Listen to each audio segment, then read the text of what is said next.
This is Cast with your host, Corinna Stoffel. As a space for all things regarding the global, collective transition we are in, we have conversations about transition, separation, and connection regarding oneself, others, and the earth. The aim is to educate, empower, and inspire. Hey, welcome all of you. Today, I would like to talk about judgment versus allowance. And let's start with an analogy that is sort of inspired that the temperatures are warm and it's sort of summer. Imagine we are at a pool. Most people are in the water, enjoying themselves, splashing around, splashing water at each other. And a few are more towards the outside of the water, more towards the edge of the pool, and observing. You're with me? Okay. What if splashing is pushing the water away from me or for themselves onto others? That's what I mean with splashing. What if the water is symbolic for judgment? Let that sink in. We're trying not to splash ourselves and rather splash others. We're trying to not get splashed by others.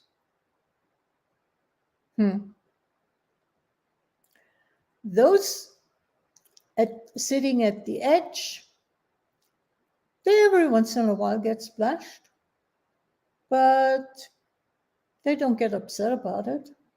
They know that either, yeah, I could be that way, I could be that energy, or I'm not taking it personal. So let's continue. Where does judgment come from? Judgment usually comes from us projecting something, a character trait, a way of being, onto somebody else that we don't want to see in ourselves. So it's, if you subscribe to reincarnation, then you could add another dimension that you in a past life have experienced that event, that characteristics, and you know how it feels being either on the perpetrating end or on the receiving end. So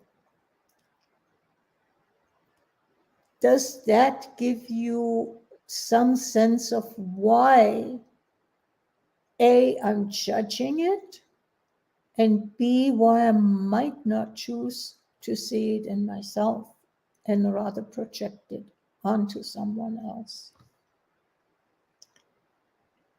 The observer, sitting at the edge of the pool, learns a lot about people,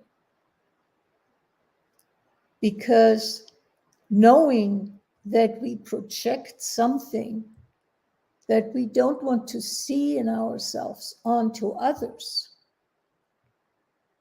in a way, if you really follow that, it lets you know a lot about a person. And I remember not even projecting, but talking about something and implicitly perceiving what was going on for me and how much I was actually talking about myself, there was a sense of relief that most people are not listening that well, that they would get that. So judgment is also an energy, and also contains the conclusion that because the other person is doing this, they are a bad person.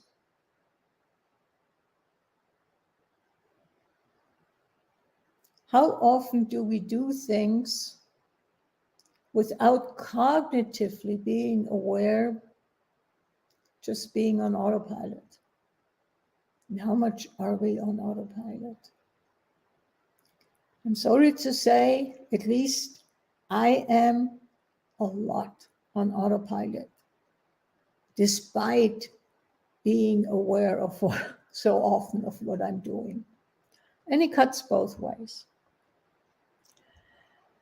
Stating an observation, how often do we think if it's a negative observation that we're judging the other person? But go back to what I just said, the judgment has the conclusion that because the person is doing that, the person is bad. If I state an observation and it does not include a judgmental energy, it does not include that conclusion, therefore you are bad, then it is truly just stating an observation. You are doing ABC. And if it's neither here nor there for you who are stating it, then it is not a judgment. And working with people, I have been in a situation that people ask me, give me some feedback, let me know what is going on here. And I had observations, and so I shared them. But because I was able to not do it from a judgment perspective, but just from an observational perspective, it allowed the others to hear it. If I would have had that energy of therefore you are bad, you're doing a bad thing, it makes you a bad person, walls go up, there is the defense, and I'm not willing to hear it. And just think back to childhood.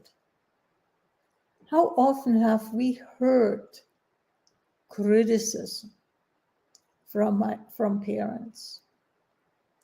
And I remember my parents telling me, oh, I'm just criticizing you, meaning I'm shredding you because I love you.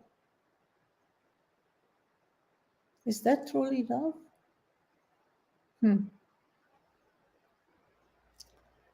So observation, even if it's stating a negative behavior, so-called negative behavior, is not the same as judgment.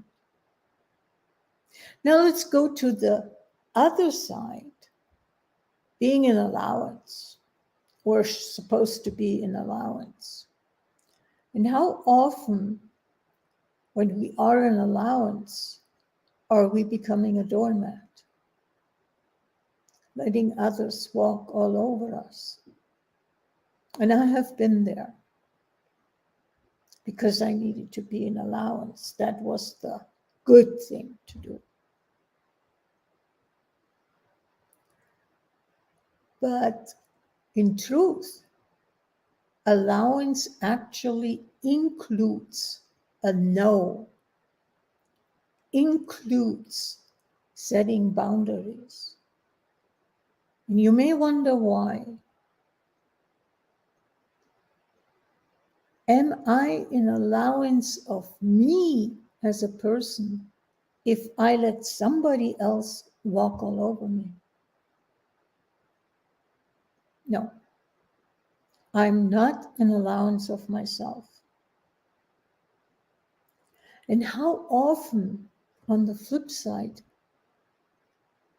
have we been told that if I am an allowance of myself, then I'm selfish, then I'm a narcissist, then I'm arrogant.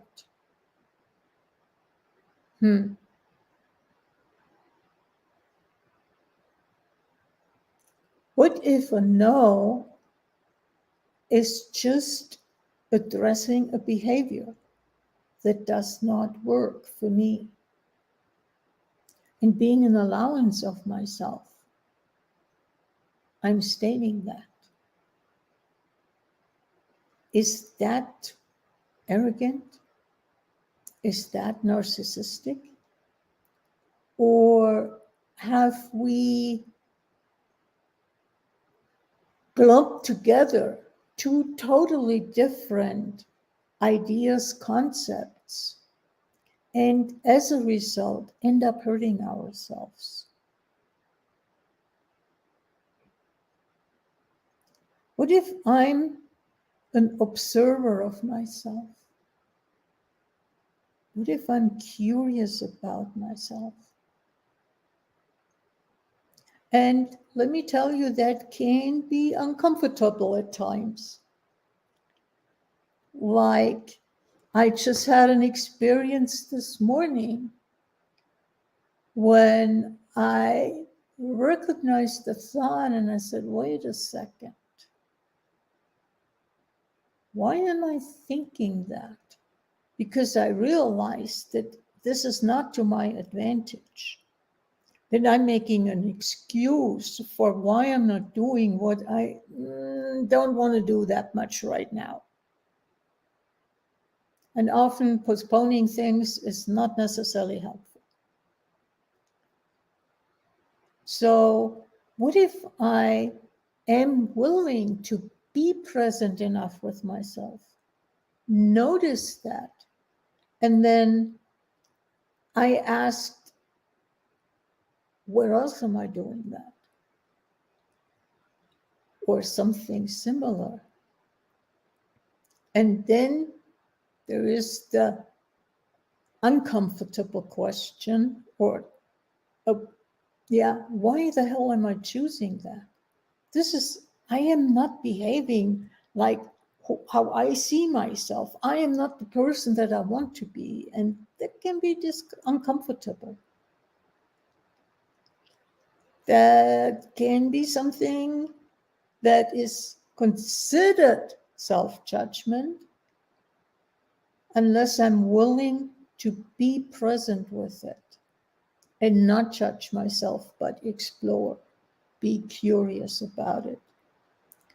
And I could see a pattern that I have, and it totally blew me. And I realized, wow, having that pattern limits me in that way. And that allows me now, being aware of it, to make a change. And it doesn't mean that I have to change because now I know, and therefore, no, if I'm in allowance of myself, I can be in allowance of the fact that maybe the one or the other time I am not choosing that.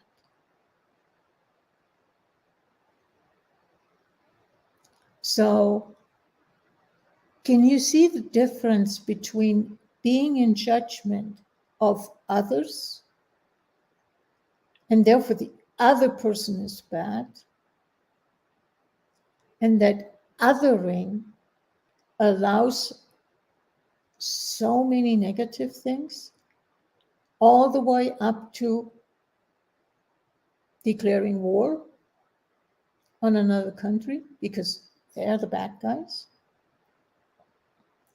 It can also be othering myself, separating from myself, not being in allowance of myself. And therefore it creates limitation. And part of that, if you really are willing to take it in energetically, part of the reason why I've said before, judgment destroys, is what is the impact? Is this nourishing? Is this uplifting? Or is it basically cutting somebody else down? So I invite you to be and contemplate. And even if you just look at, where do I judge? Where am I in allowance? Am I in allowance? Do I judge? And really perceive the consequences of how does it feel inside of you? What are the thoughts that are getting produced as a result of the one or the other action? Just be curious. You are who you are. And self-judgment doesn't make us a better person. Although that is what we have learned. That is what we have been told, starting with our parents, teachers, friends, whatever. So have a great time. Please let me know what you think. Did that conversation spark something in you? Did it give you some insight? Put it down in the comment below. And until